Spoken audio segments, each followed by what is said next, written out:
everyone, and welcome to the first round back nine coverage of the 2017 Pro Disc Golf World Championships. We're here at WR Jackson, and we have a really exciting card here. Ricky Wysocki, reigning world champion, Eagle McMahon, Andrew Presnell, and Zackeriath Johnson. Got Big Julie commentary, myself, Jeremy Koling, joining the booth, Paul Ulibarri. Let's get to it. Hole 10, par 5. What do you think, Paul? Yeah, par 5, 800 and about 70 feet. This is another one of those tee shots where you have to get off the tee. It's a straight shot, about 350 feet probably to get to the opening, but it plays a lot longer. 350 to maybe 380. One of the things that I'm curious to see if this card has anyone slip on the tee pad today. I saw a few people, myself included, slipped in the top left part of the tee, and that's always tricky. You know, this is one of the few tees that's out in the open, and it actually gets a lot of rain, and so right there, clearly Eagle had no issue with that, throwing it right down the middle, exactly where you want to be. Yeah, and this is one of those holes where you can actually get pretty aggressive. You can go high and try to get around the corner, but these guys are just trying to push it down the fairway and as far as you can. A little uncharacteristic for Ricky. I mean, I would say he's not known as being the world's most accurate. He's obviously the best putter on tour, but that was, even for him, a lot more turned over than I would expect from him. And that right there is about as good of a drive as you're ever going to see on this hole. And I'll give you credit here. I think that's a flick roller or a tomahawk, but we'll call it a flick roller. That's going to be 4 flick rollers. If you didn't catch the front 9 coverage, Paul Ulibarri has the over-under at 10 flick rollers for the group. And there's a bit unfortunate. There's just those 2 trees you got to miss there. The second shot, you want to land up on the left side to give yourself a good angle for the short third shot to get to the green. Yeah, I'm actually surprised. Eagle's laying up to the gap. He's going to have a pretty easy approach from where he is. That's a very smart play. But from where he was, you can be aggressive and get in there and get the eagle. And that's 2 flick rollers in a row for Ricky. So we got 5 flick rollers for the round. And I agree. I'm kind of surprised there as well. Eagle, with his sidearm power, has all the distance to be able to get around that corner and give himself an outside look for Eagle. And that's one of the plays you want to kind of avoid there. Presnell was just a little bit too far right, and he's going to have a really tight angle to get to the pin for his fourth shot, or for his third shot, but to have a look for his birdie on this long par 5. And that was a huge sidearm from Zach from a knee. Out of position. Out of position, yeah. He's got a lot of power with that. That's 3 in a row. Man, and that's what this course will do. If you get off the fairway a little bit, you can see that Ricky's in the bad spot. That will be 6 for the round now. And Ricky's just doing whatever he can to try to get out of this hole with as few strokes as possible. Yeah, if you don't get off the tee on this hole, it will punish you. And just like Ricky's showing, he didn't get off the tee, and from there he was scrambling up the fairway, well, not even up the fairway, up the side of the fairway the whole entire time. And he's one of the best in the business at scrambling, and he couldn't even get to the fairway there. And you can kind of see here, there's some inside routes, but you can really see what the benefit of, oh my goodness, we almost saw an eagle there. Incredible shot from Andrew, hit the top band. He's still going to have to do some work here to get his birdie, though, because he went about 27 feet away. Yeah, and Zach with a nice little approach there. Can't take any of those for granted. And there's that confident eagle stroke there. Great birdie putt from him. Oh, he's flipped the hat around backwards. Rally cap time. He only shot 4 down in the front 9, so he's got to turn around. You have to every time. Yep. And Andrew with a nice cleanup birdie. And there we go. That's the start that he needed on the back 9, Andrew, yep. After that tough front 9. So yeah, 4 over in the front 9 wasn't what he was looking for, but a nice start to his back there with a nice solid, almost eagle, and a nice cleanup putt. Why is Ricky even putting this? I'm pretty sure people can just tell him that he's good. Just go to the next hole, we'll pick you up. And here's Zach cleaning up about a 12-footer. Yeah, everyone else has to putt out. Rick, you can just go to the next hole, we'll bring you your water and your putters. And he escapes with only a 6 there. That could have been worse. Yeah, I mean, 3 of his shots went 150 feet. And that's a great birdie to get. So, and onto the part of the course that we call Turkey's Gulch or Turkey Gulch or the Bermuda Triangle. We have 3 par 3s in a row, all inside 240 feet or so, and all treacherous with this really fast green here. OB Creek at the bottom of the hill, and all baskets are by the OB Creek. Yeah, these holes are crazy because you can get them all. You can get them all pretty easy. They're 250 feet right in front of you. Or I've seen people take big 4s, 5s, big numbers on all of them. Yeah, you can leave these 3 at 3 under or 3 over, and not really throw that much better or that much worse of shots than somebody who beat you by 6 strokes. Yeah, you just saw Andrew throw a really good shot, and it looked like he actually snuck down to the out of bounds. Yeah, I think he may have stayed in bounds. I didn't see an OB ticker on the screen, but we'll see if he actually, if he's putting for a 2 or 3. I think this is the preferred play here. Just the slight turnover with a forehand disc, and he just got stuck on the top of that creek. If he had been a foot or a couple inches higher, he would have slid to about 12 feet. He's going to have to do some work there. It's like a Ricky 12-footer. Yeah, he's lucky he's Ricky. Yeah, he's definitely lucky he's Ricky. Otherwise, that's a tough putt. Yeah. And he's lucky he's eagle. Look at that putt. You see that? That is all danger and bad news bogey town. That's like really scary for everyone. And you make it look so easy. And that's another surprising make. Yeah. Wow, he made it. It's so weird. No, it's that was an uncharacteristic make for Ricky. You know, I mean, one thing about his makes is that when he does get it in the basket, it seems to go in the same way every time. And it looks like that putt may have been for a 2, so just barely squeezed out. He's obviously not pleased, but a pretty decent bid from all the way down to water's edge. Yeah, it looks like they all kind of got out of there unscathed. Yeah, and that's probably the easier one of the 3, I think. I would agree with that. That's the one you got to get of these 3. This next one is one of the toughest par 3s you'll ever play in your life. I think it's the hardest course in the world. Of all time for any sport.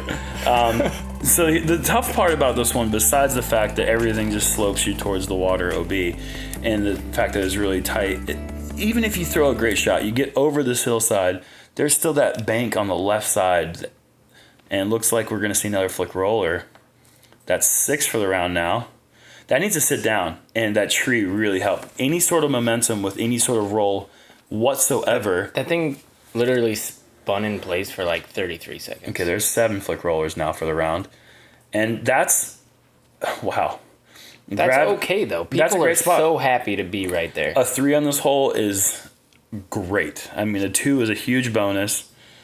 And Andrew, who doesn't throw the flick roller, might be rolling out of bounds anyways. It's hard. Yeah, look at that. And this hole has an interesting OB rule. If you don't cross in bounds ever, there is a drop zone. However, if you do touch over land, which all 4 of these shots did, then you go to where you last crossed in bounds. And for the viewers at home, they're looking. That's a great camera angle, and it looks like it's a big gap right in front of you. That is the smallest gap that you will play on any course. Yeah, it's very tight. And this shot right here, that's not a safe shot because look at this. He just happens to catch the right grass. He hits the right dead leaves. I mean, if that hit something else, he could have easily rolled OB. The OB is no more than 11 feet from the basket. Great upshots from where they were. Yeah, solid pars there. And Andrew's going to have to do some work to get his 4. Finds a good little gap. He's got about 18 feet left. He should be making good from that. And Zach actually has a look for birdie here, which is an eagle. Oh, and he cans it. Oh, what a putt. Wow, reverse angle. Well, that wasn't a SloMez, but it was a replay. I like that. That's good. Yeah, he got the birdie eagle. Super fast putt. If that doesn't catch the outside 3 or 4 chain links, that easily could slide out to the right and BOB in a heartbeat. It's very rare that you'll hear us say that a 216-foot 2 is a bonus birdie. But this It says 216. in all cases, this is for sure. I feel like it's 500 feet. It says it's only 216 feet. That's it's really hard to believe it's that short. You 2 that one, and I almost feel like it's like Party time. yeah. It's party time if you birdie that hole. Yes. On the whole card. The last hole, the Turkey's Gulch. This is it's not easy, but you have a pretty fair gap straight at it. However, you hit the hillside with any angle whatsoever. If you hit one of these early trees, I don't think anyone in the history of this hole has ever hit one of these trees and not gone OB. Right. I think this is a pro hole. If you're a top level pro, you need to make this shot. And Zach's throwing a really good line right there, and that should stop. Yeah, and it does. If you don't get high enough in the hole, you're going to get that ground play after the shot, taking a 18-footer to about 25 feet. But it's still a quality shot there. And this one also gives you the opportunity to run it because of the hill right behind it. So you'll see people. Look at that. That was just a great touch. Perfect shot, and I mean, the perfect speed, perfect angle, everything about that is exactly what you want. And look at that. Even the gravity is still trying to take it out of bounds. I mean, and that was absolutely picture perfect. So if you're off just a tick on this hole, I mean, that right there, it's just, did he get oh, I thought he might have got the double kick safe. Yeah, I mean, that's what happens. I mean, you just off by a little bit and it'll penalize you. Yep. And that's one of the good things and the frustrating things about this course. I mean, you don't want to play a course that you can throw a bunch of bad shots and get away with them, like that one. But you also, you want to see somebody get punished on bad shots. And look at this upshot he has to throw. After he kicks OB, now he's on a side slope, throwing a sidearm over OB the whole entire time. Over a leaning tree. Over a leaning tree onto a slope that could also roll. Like, that's just tough. Zach with an awesome. And nice birdie there.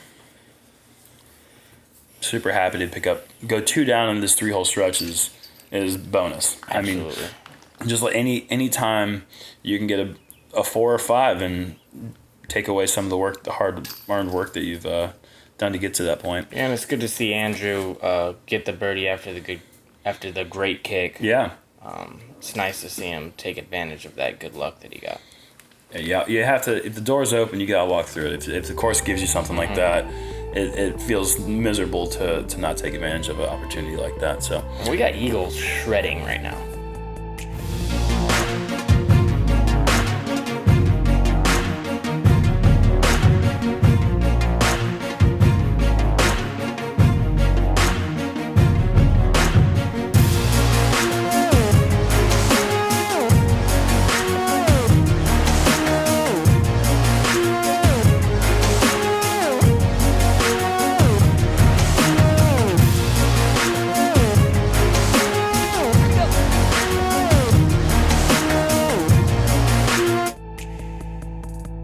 on to hole 14, the first par 4 of the back 9.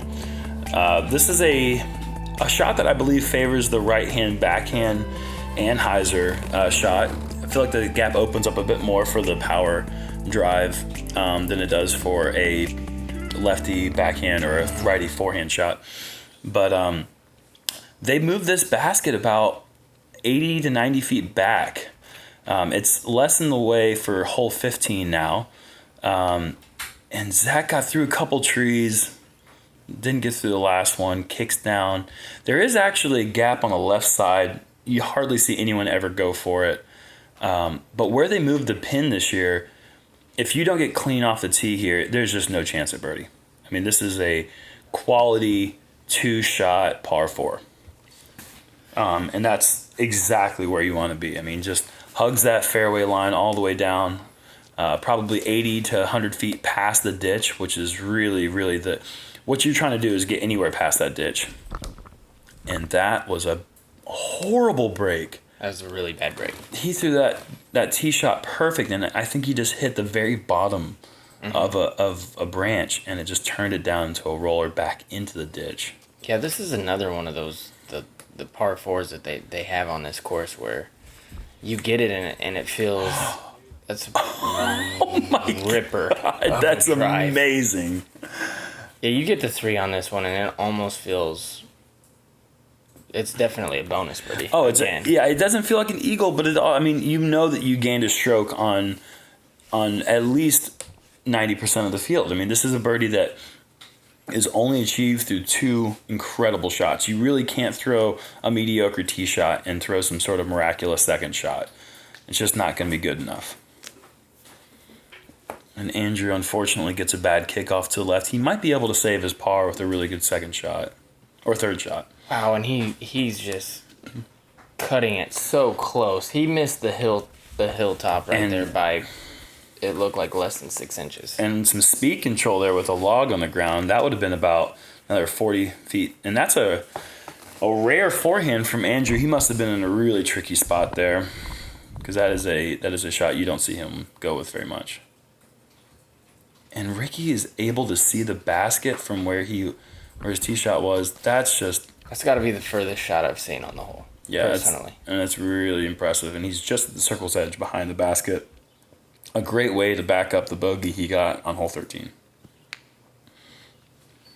Andrew just laying it up, taking his medicine. I don't think Zach lays up, though. Oh, yeah, he does. Unless he was trying to go for a skip putt, that was definitely a layup. Must have had a low ceiling. And surprise, Rick makes a putt. You know, it's crazy because Rick's putt's off this round, but he's made every putt. Yeah, he hasn't missed one yet, but it's not the normal Rick stroke that you're used to seeing, and yet everything's going in. Mm-hmm. And that's just a clean-up birdie for Eagle right now. Yeah, if you asked Rick after this round how he putted, he would say it wasn't very good. Yeah, I missed the pole right. He didn't 4 times. He didn't hit bullseye. And Andrew reluctantly taps in his bogey, and Zach is probably not thrilled, but a par on this one is what you're going to see most good players get, because it's just such a demanding par 4.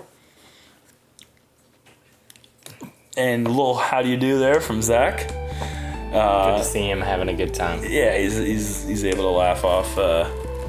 He's actually off to a pretty decent start. I mean, anything under par at this course is good. Yes. Hole 15 is a obviously you can see that's a pretty narrow par 4 here. You have to use some distance control and some risk reward play. You can attack this green. You can try going really aggressive late turnover driver if you're a right-hand backhand thrower, or you can do what Eagle's doing here and trying to go just down the gut, something straight, and probably about 80 feet short of where he wants to be, and obviously he doesn't want to be in the woods either. This is such a tough tee shot because to the left there is that ditch, and the ditches will be actually over the ditch on the other side is safe. Right. And so, in my opinion, I think this favors the aggressive play because you can kind of push down the fairway, and then if you get the good kick to the left, you're safe. If you get the good kick to the right, and I think that the touch play kind of gets you in more trouble if you mess up. And this is a play I've never really seen anyone try to go across the creek with a forehand, and he actually safely gets across. I've never seen that play. That was a really impressive attacking forehand shot from Zach.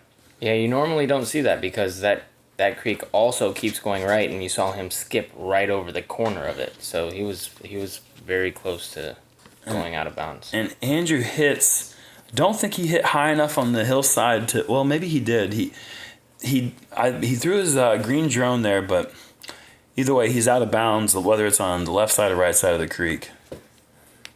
And Eagle's trying to make something out of nothing there. And if I was a betting man, I would guess that the next time we see Eagle on this hole, he's going to be trying to go over. I wouldn't be surprised to see that at all. And Rick, he missed that shot by about maybe 6 inches in height. You just got to get it over that hill, and once you get over that hill, it's pretty fast. And we're seeing a second forehand shot from Andrew. He's probably not enjoying this round at this point if he's throwing. But that's a good shot. If he's not a predominantly forehand player, then to get to the top of the hill from where he was, I'm sure he's happy with that, and he gives himself a look. Nice little jump putt approach there from Eagle, and Zach with the easy upshot.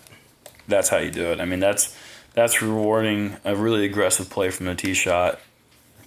Nice touch there. And let's see if Andrew can make good on this one. Oh, look at that. Wow. With the SloMez. He needs one of these. Yeah, SloMez him. Give him the SloMez. Look at that putt. That's all of 80 feet there. Saves his par. Well done. And Ricky from about 15 feet. Oh. No, because we can say that he was actually 45 to 50 feet? Yeah, he missed a 45-footer. Okay, all right. And Eagle tapping in. He's probably fine with 4 there. That's the typical Ricky pickup when he doesn't get a birdie, the angry swipe. And Zach picking up another birdie. He's just slowly putting together a really good round. Yeah, for as many missed putts as he had in the front 9, he's only one back of the reigning world champion. Right there in the mix, playing good golf. Eagle with the unfortunate. Is that his first bogey? Yeah, I guess it is. His second shot must have gone OB. But yeah, I don't know how many bogeys he has, but it's not many. Hole 16. This is a fun little forehand shot. This is a nice little ace. Usually when there's aces on this course, it's on this hole. And they're typically with forehands. You just got, there's just that one main gap there, and there's a couple early guardian trees you got to miss. But other than that, this is just a nice little downhill ace run. I believe that's a felon there from Ricky. That looked really good. And he just skips and rolls to about circle's edge. That's going to be a tap in for him probably. You could tell he wanted that one. Yeah. I mean, this hole really does favor that ace run. I mean, it's right there. And this is a little bit, yeah, I was going to say it's a little bit too tight there. If he had gone past that guardian tree, he still would have been running into those later guardian trees up by the green. Yeah, coming down the stretch, this is definitely the hole that you're thinking about getting. Yeah. That you're almost planning on at least having a putt. Yeah. You need to get yourself a look for 2 on this hole. You have all these par 4s and a really tough par 4 and par 5 finish. This is kind of the one that gives you a little bit of a break. Right. I think hole 2 and 3 are pretty simple holes, but I think this one might be, besides hole 3, probably the easiest hole on the course. And a nice putt there from Eagle. He's keeping that putting stroke hot.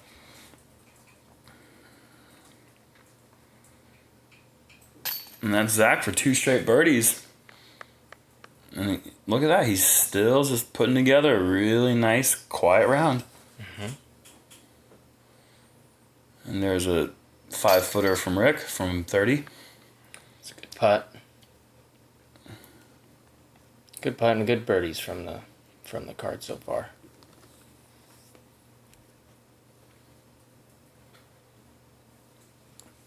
And this is one thing we saw Andrew do so well. He really does take his time, and he doesn't take any shot for granted. One of the reasons why he is the current Kansas City Wide Open champion.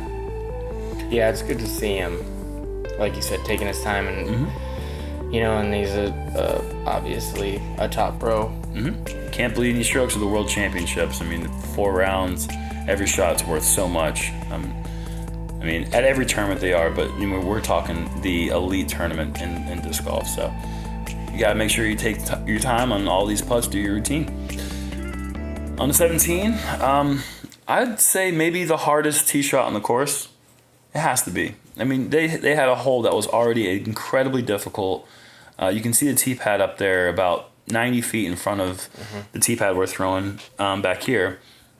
And they pushed it back, and on top of that, they added that mandatory that you see on the right side. The best way to attack the green here is to not only get up to the top of the hill, you have to be on the left side of that fairway. And what are we got a flick roller here.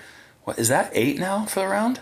I lost count. Yeah, I think we're at 8. I don't think we're going to get to 10 unless 18 has some crazy things in store. I think we might have a couple coming up. You think so? Oh, goodness. You have some insider information, I think. I don't think so, but... And Andrew, that looks like his green drone that he's so good with. And, the angle opens up so much from that left side, and if you get off to the right side at all, there's really no chance of getting all the way up that hill, around, and making the 200 feet towards the green. Oh, and that is just the worst possible place to kick. Yep. I mean, he was in a. I mean, not that he was in a good spot, but he had a good angle. Oh, look at this. We got a flick roller coming. Number 9. And that's got to stay left. It looks like he put too much cut on it. You cannot go in the woods. Well, it was a good little kick there at the end. He'll have a look. Yeah, he got far enough that the distance was good enough that he should be able to get up and down. And yeah, Andrew just had to kind of take his medicine there. No chance of attacking the green from where he was. And Ricky got to a spot where he could do that. Yeah, that's just called World Champ love. That was going down the hill, no shot at birdie, and then that put him in a spot where he's about 30 feet and in the open. If that doesn't kick that tree at that perfect angle, he has to lay up for par. Yeah. Zach looked like he's in a pretty bad spot. He got out. Yeah, that's a routine approach shot from Zach, that little harp shot. Him and Ricky are so good at those.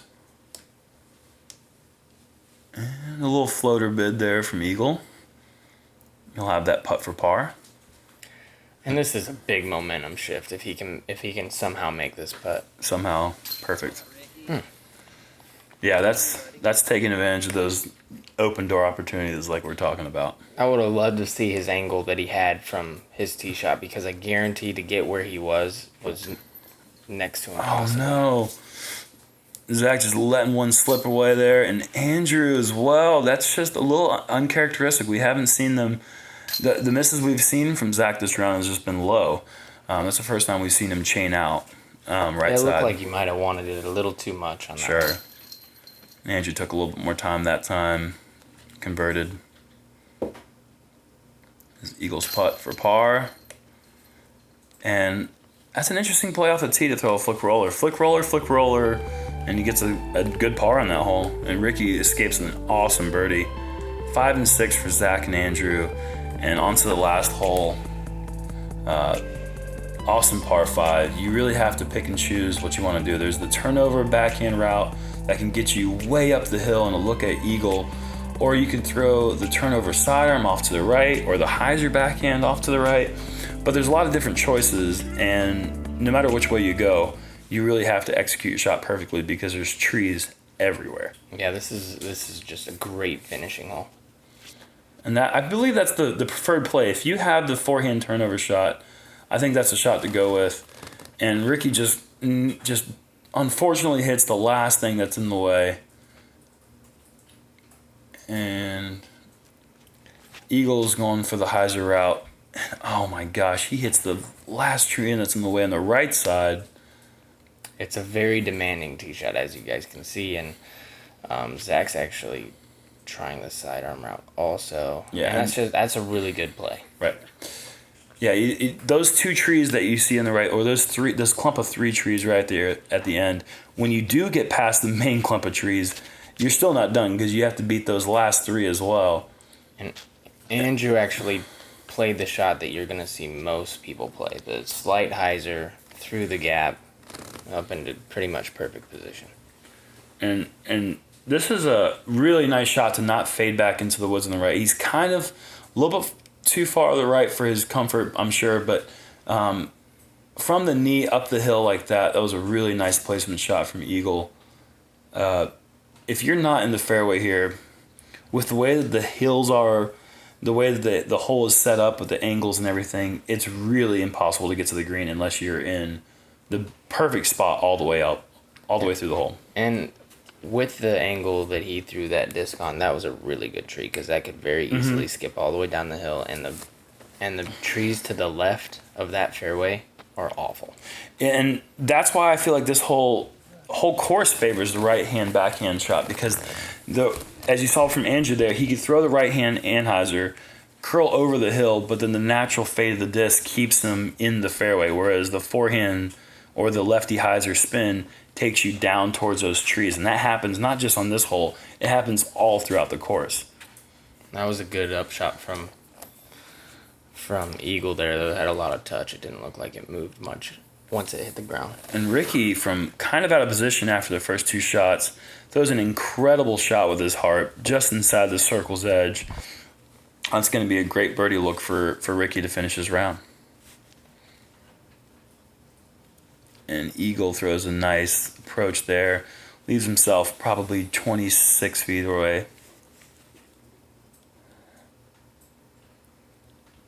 Zach with the jump putt, hat flying off. Yeah, hats off to Zach for that long jump putt. And he's got about a 20-footer. That was probably the tackiest line I've ever said in commentary. I liked it. Thank you. And little approach. He's not quite done yet. Everyone's still got a little meat left on the bone here, except Ricky, who has a tap in. And again, didn't miss one putt the entire round, but like you said, it just wasn't a typical putting round for him in the way that he hits that same... Yeah, I was nervous that he wasn't going to hit the center. I'm sure you were. And Eagle there taps in his 5. Now, Eagle, on the other hand, did hit the center on almost every putt. That was an impressive putting round. He putted incredible all the way through the round. You're absolutely right. And Andrew, oh, goodness, those are the ones we just can't let slip by, the World Championships. He had a tough round. He held himself together, though, well, and he's a consummate professional. Absolutely. And I'm sure he's going to fight back, and... he has a strong mental game, yep. and I'm sure he'll put a good fight for the last 3 rounds. And yeah, he'll learn from this round, and he'll be back. You can tell he's frustrated, but sure. And who wouldn't be? I mean, it's a World Championships, and this is the first round, and we have so much to fight for here. And Ricky and Eagle coming out with hot starts there, 8 under, shooting 60, and Zach with a great round himself. Johnny McRae, it's the league card of 3 seasoned veterans. Johnny McRae coming in with a hot 56, Cam Todd with 59, Chris Dickerson and Michael Johansson, all East Coasters, 59s. 3 players from North Carolina. Well, actually 2 players from North Carolina, 1 from Tennessee, and Johnny from Florida, all in the league card. Should set up for a really exciting finish. Can't wait to bring you a second round. Thanks as always to Jomez, Overstable Studios, PDGA, and Innova champion. Thanks for tuning in, guys, and hope you enjoyed the coverage.